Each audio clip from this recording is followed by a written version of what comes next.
Hey guys, and welcome back to The Legend of Zelda The Wind Waker HD Hero Mode 3-Heart Run. I'm ZeldaMaster, and in this episode, we're going to be making our way to the Forsaken Fortress, I believe, which I'll show off where it is over here, because we have to do things that have things to do with the plot. I mean, we're about like halfway done with the game. I'm not really going to get into details of what we're doing, because I've been skipping all of the main story and cutscenes and things. Actually, it's ridiculous to think that we're on like episode 12 and we're more than halfway done with the game. We already have the Master Sword on us. That's what happens when you don't 100% a Zelda game and ignore all of the side quests. They get really freaking short. The only game I can think of that wouldn't get too short if you ignore the side quest is maybe Skyward Sword and Twilight Princess, actually. Twilight Princess, you don't really have to focus on side quests too much, but every other Zelda game, especially like Majora's Mask, most of the game is side questing. This game has a lot of side quests, especially with the sailing on top of it. You will, add maybe half of the game's length just from doing side quests. Maybe more than half. I have no idea. I'm pretty sure more than half, because to think of it, we can end this Let's Play maybe 20 episodes in. I'm not sure. But if we do, then yeah, it's about half of the game if I would have done it 100% and everything. But yeah, let's go ahead and see if we'll be able to do this part well, because in the last episode I had the most deaths that I've ever gotten within the Let's Play. It was pretty difficult and brutal. It was kind of sad, so I'm hoping that this time I kind of avoid the deaths, because I am counting them. Of course, every time I die you guys will see a counter that appears on the screen. I don't want it to reach like maybe 10.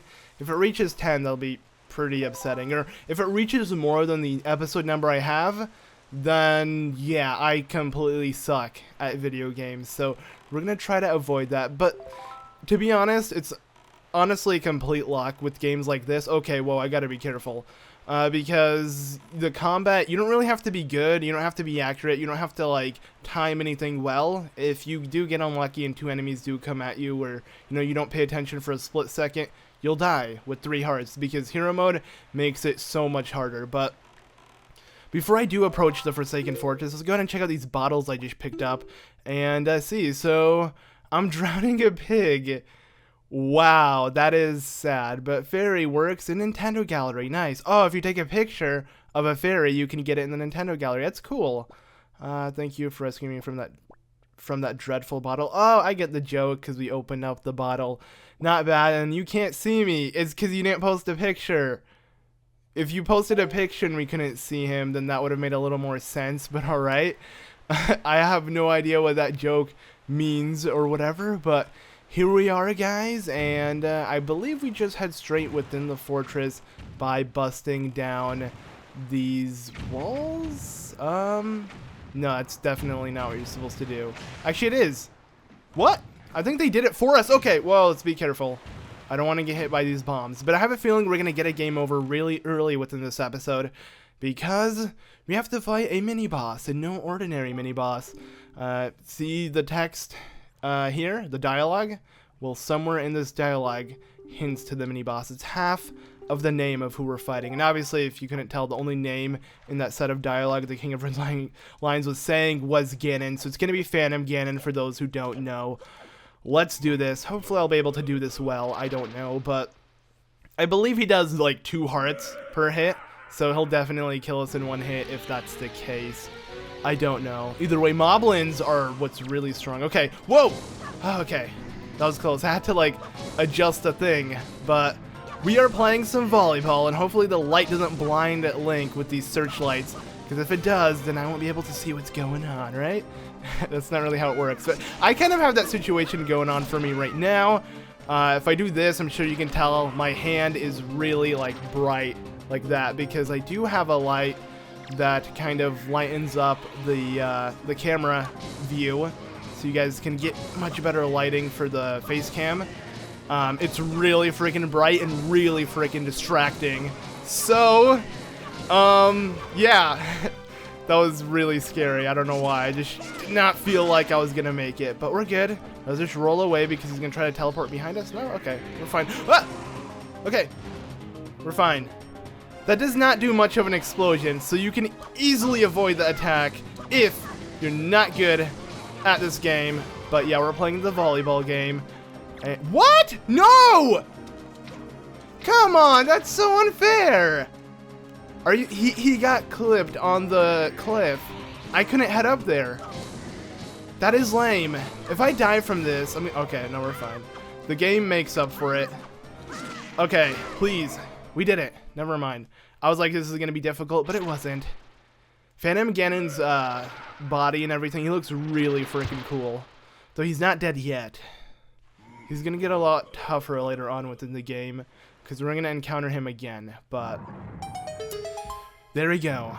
Now, I believe the item I want is going to be obtained now. Yes, okay. So we're going to get a really cool item. One of the coolest, what's it called, looking items. I don't really like using it per se because, I mean, it is unique to this game, but it's something you'll never gonna really use except here, and that is a skull hammer. So kind of reminds me of the Megaton hammer with an Ocarina of Time, but instead it's a lot longer. Or maybe it's just it's lengthier because Link is shorter, I don't know, but it has a cool design and you can use it to whack stuff like this.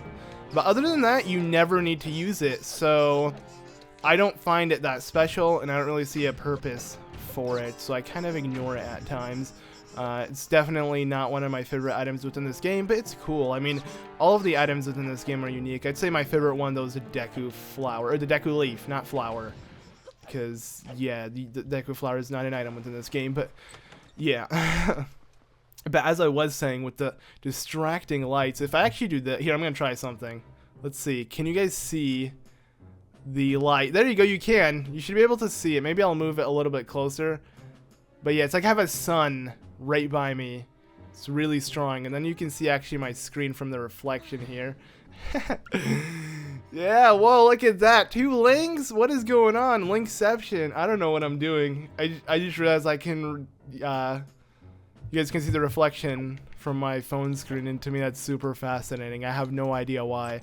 Remember when I was younger, I would get like something shiny and then have the sun beam hit it, and then you can like make a light that would go on the wall and stuff. I'm sure a lot of you guys have done this when you were younger, and I would usually try to put it in someone's eye. It is blinding, I'll tell you that. It is not something you want to do. It's cruel. I don't suggest doing it, so I don't know why I just mentioned it, but you can do it if you want to. Okay, so I just realized, let's think outside of the box and actually use different items that we haven't used in a while. You know, the Deku Leaf, I mentioned it being my favorite item, so why not use it instead of completely forget about it? Because I was like, okay, how am I supposed to get across? I have nothing that will get me across. Then I realized I have an item that will let me do that, but yeah. I'm actually super fascinated that I can do this. Now you guys can be blinded too. This is freaking awesome. But yeah, check this out. I'm just like, whoa. See, I've never done that before either. It actually focuses. You can actually see what time I'm recording and what date I'm recording this video. And you can see a poster in my background. Reflections, man. Cool things. I am so lame. But hey, check this out, guys. We can actually run across here without worrying about getting caught, because we do have a sword. We have the Master Sword, so they don't stand a chance against us. There's no more sneaking in this area. Searchlights literally mean nothing. They actually don't even start like running towards you if you get caught with the searchlight. So you're good in that regard. But yeah, hopefully the upcoming boss will be easy. I have a feeling it won't, because it is a really strong enemy from what I remember, and I think this is like the one enemy that I'm not used to fighting, but we'll see. If I can move this would be nice. But you have to like, yeah, shimmy on the wall and be careful. Actually, you don't really have to be careful, because like I said, you actually don't have to get caught, or you can't get caught this time around. So what I'm gonna try to do is, yes, I am lazy, so let's go ahead and change the direction of the wind. See if I can just make this jump. Watch the wind be blowing the direction I'm going to have it. No, it's not. You can actually see the lines of wind. It was not blowing that direction. So we want it like, I'd say west is the best option. And then I'll do like a curvy jump, kind of like from here. And we're good. All right, nice. So I was able to avoid that. Honestly, the amount of time that it took for me to play Wind's Requiem might have been the time it took me to like shimmy across the other side, but who cares? Either way, playing Wind's Requiem in this game is a lot faster than in the original, because you don't have to see the full animation of Link having the wind blow the next direction, which is nice. They like cut out a lot of like not important little cutscenes that weren't meant to be shown or weren't needed to be shown within the original game, which is super nice. Like they cut down the game so much. It's not just the sailing that they improved with the graphics. It's a lot of things that you might not notice, but what I don't understand is why he caught Maggie. Maggie's the chick with brown hair. I mean, he's only looking for chicks, like little girls that have blonde hair, because they resemble someone. And that's obviously the Princess of Hyrule, who's supposed to have the Triforce piece. So Ariel makes sense, and so does the other chick, but not Maggie, so I have no idea why. But check it out, Tetra has been waiting here this whole time to help us out. And yeah, okay, I think this is where, I believe this is the first time she ever figures out Link is destined to become a hero, because she notices the sword. That kind of gives it away, and it gives it away to people who haven't played this game, that Tetra is also really important. She's not just a random pirate who, you know, you met at the most convenient time, so how could it be? Yeah, she's well aware, but let's go ahead and get ready for this upcoming thing. And Ariel's so happy to see us. What does I call her? Ariel? I believe it's, Ariel? Or I don't know. I pronounced it Ariel when I was younger, maybe because of the Little Mermaid. I'm just like, okay, she's a girl, she might have a similar name, but I'm pretty sure it's like Iriel or something. Either way, I just go with Ariel because I don't care. But yeah, we gotta get going. Also, if you didn't notice, she's actually wearing different, I believe I mentioned this before, she's wearing different clothing from what she'd normally be wearing, because we are playing the second quest. I think it only applies on Link and her. It'd be cool if, like, Tetra was shown as Zelda from the beginning of the game, and you can just see past it, but that'd be a little weird. And yes, I just spoiled that Tetra is Zelda, if you didn't know, and if you didn't even know this, you'd figure out from the cutscene that's going to happen a little bit later on right now. I believe this is the episode, or this, like, right up ahead, we're going to see the cutscene of Tetra actually being Zelda, so I spoiled it a little too soon, but that's fine. Because I'm ready to escape this place. Yes. Okay, so I want to see, if you die here, I really hope you start from this area, like right after this cutscene. As it fades like this, I hope this is where you start, because it'd suck if you start from the beginning of the fortress. But I doubt they'd have that happen, because that whole cutscene, they won't have you like watch it again. That'd be really rude. Either way, roll as fast as you can, so the Helmaroc King does not break the floor that you're running on. And if he does, then you have to hook shot. I believe if you fall, you're going to have to not hook shot, but grapple from spot to spot. But yeah, he's trying to chase you, and he pecks everything with his beak. And then you got, no, okay. Kind of slow on schedule, or a little bit behind. Yeah, we are kind of behind, so we gotta go, we gotta go, we gotta go. So you can tell he's breaking it really fast. Really fast. I'm like barely on time here, but we have made it. He shouldn't break anymore. Let's go ahead and whack him with a hammer. And now the actual battle starts. It's kind of weird how inside its mouth it's like glowing blue. Don't jump down, by the way. That'd be a huge mistake. Alright. A little nervous, but I have a feeling I'll be able to do this. Also, okay, those were its feathers. I thought they were like little weapons we can use to chuck at the Helmaroc King. But it looks like we made it, and it's not going to make it out. But no, it's here to fight. So this battle is a really cool boss battle, because it's like thrown to you. It's split into two segments where you climb up and then you fight him. And his attack pattern is really different from most enemies and stuff. I don't know. At least I find it different. So, and I like it that way. So what you got to do is you got to have it. First, you just got to be careful that you don't get blown into the wall, because that will hurt you. That's fine. Alright, now, is he really doing it again? What? Alright, I believe I can just roll out of it. Yeah, we're good. But I need it to try to peck me. Alright, never mind. It doesn't even want to do anything. See, this is what I mean by its attack pattern. It's pretty wonky. But I really hope it goes for the peck now. Come on, use peck. Pretty basic skill. There you go. And whack. That's it. So we're gonna keep repeating this process until we can break off its mask or its helmet or whatever it would be called. I don't know, but I hope I can do this without dying. This is not the hard part, by the way. It gets much more difficult, at least from what I remember. So we're gonna see. Wait, did Link just do a spin attack? Oh no, that's just his normal strike. He like swipes. Wait, how'd I do that? I think you have to be moving the analog stick while attacking to the side direction. Alright. I like how he attempted to attack me and completely miss. And I wasn't even paying attention, nor was I trying to avoid it. Nice, man. Nice. Alright, bring it on, buddy. Or not. Really? Okay. Get rolling. Gotta spam A really quickly. Don't stand a chance. Alright. Please. What is going on here? I'm just gonna watch him fly around. Actually, that's not a good idea. Okay, no, he's falling down. Alright, peck me. Please. And jump. And smack. I was hoping I'd be able to do it one more time.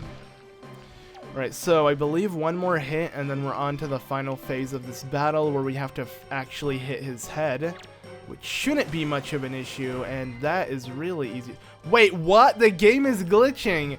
He's not supposed to run into the wall like that, so you see him continuously flying, but he's not going anywhere. Huh. Alright. Well. Okay, whoa. That was really close.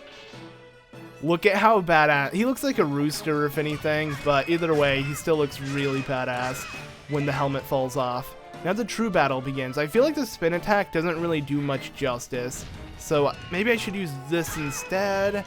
I don't know. Oh, it did it. Okay. We're done. Huh. I guess when I'm like really afraid of certain battles, I do a lot better. But what are they doing? They're like, they put 2 spotlights on it to watch him die. Like, this is your time to shine. Or 4. Wait, 1, 2, I don't know. 3 or 4, but I better not pick that up. Imagine if I was standing in the center. I'd be really upset. I'd be super upset if that happened. Because it kind of ruins this whole playthrough if I accidentally picked up the heart container. But yeah, you get a heart container like it's a normal boss. And now... here we go. Let's go ahead and say hi to the King of Evil, guys. Here we go. This is a pretty epic cutscene. Actually, this cutscene is, I wouldn't say one of my favorites within the game. It's a pretty interesting cutscene because it reminds me a lot of Twilight Princess, so you're going to see why. But yeah, it's been a while, boy. How's it going? Honestly, Ganon's model within this game isn't that intimidating nor badass in any sort of way. He looks like a green human. Or what? Yeah, he's green. He looks like a green guy. A green fat old man who has a red beard. So, yeah. Not the scariest looking guy. Especially compared to, like, Ocarina of Time, where his model looked super badass. He was, like, this buff guy with a huge nose. And he didn't look human, to say the least. But in this game, I don't know, he just reminds me of a human. Especially, I do like the cloak, though. I think the giant cape thing he has going on is super badass. And it reminds me a lot of Zelda Wii U's thing Link had. I believe it has the same design on the back in that little trailer we've seen. But, behold, Link has failed. But speaking of Zelda Wii U, this is pretty much the only Wii U Zelda game we're going to be able to play for the rest of this year. Because we're most likely not going to get the new Zelda Wii U game this year, which sucks, so better enjoy this game as much as I can. I do love playing this game, though. It's just kind of sad that we might not get a new game. I don't know what Tetra's doing here. She's pretty down. But we might not get a new game this year because, yeah, they announced that that's not their main priority now. They just want to make sure the game is the best it can be, which I'm fine with. I can wait another year. Because, I mean, we got Majora's Mask 3D, and that was fun. That's all I need for this year, but, yeah, Tetra, great. She has a piece of Triforce as a necklace on her. Yeah, I found you, Princess Zelda. Nice job, man. I called it, though. Because, I mean, I beat the game like 100 times, but whatever. Yeah, it's kind of interesting, because I'm surprised he didn't notice us in any sort of way, but check that out. We get saved by the Rito people. I believe... What was his name? I believe that was that little kid we saved, or we got the Dragon Ball from on Dragon Roost Island. But what was his name? Komali, I think. I believe it was Komali. I don't know why I'm like spacing out here, but I'm pretty sure that was it. And Valu has done his work and burnt the whole place down. So nice. You know, this cutscene's actually really epic. It's the most intense one within the game, but with the game so fruity looking, nothing can look that intense. And I believe we're going to understand Valu's language here because this game is the second quest mode, so we'll actually know what he's saying, which I'm excited to see what he has to say. But yeah, let's just skip this dialogue. I just want to see what he says. So Lord Valu, you arrived, moment, whatever. So wait, oh, that's still the King of Red Lions? No, wait, oh, it was Valu speaking. I see and I agree. Very well then. We are counting on you. Alright, I just read the last bit of dialogue. Huh. But I'm pretty sure that would have been in like ancient Hylian and we wouldn't have understood what he had to say. So now we know that Valu is counting on my boy, King of Red Lions and Link, as well as Zelda. And this music is not fitting for nighttime because it didn't even play at nighttime. But I'll explain further things. We must head down. Nice. I believe we are forced to do this, which is fine because I'm willing to head down here once again, but I might cover the secrets and special things we have to do in the next episode. So we're just going to see this little cutscene here with Link. I like how Link's legs are literally crossed like that. He's just chilling. So yeah, we're all right. Ganondorf, what happened to him? Well, you were gonna die. Wait a second, what? Luke, what are you doing? So this is what's really interesting. The two people who talk to us, the King of Red Lions and Tetra, are the only two who can use this. They're the only ones who have Link's gossip stone number, you know? So who's talking to him now? Well, yeah, it kind of gives it away that there is someone else. You see this man? Oh my god, wait a second. Wait a second. He's literally dull. That is so cool. Okay, so the spirit that was inside this bow left it and is now somewhere else. Maybe in the room where the Master Sword lies? Who knows? It's pretty obvious, but as Tetra sits and tries to escape this section here, I'm going to end off the episode. So thank you all so much for watching this episode of The Legend of Zelda The Wind Waker HD. I've been ZeldaMaster, and I'll see you all in the next one. Bye!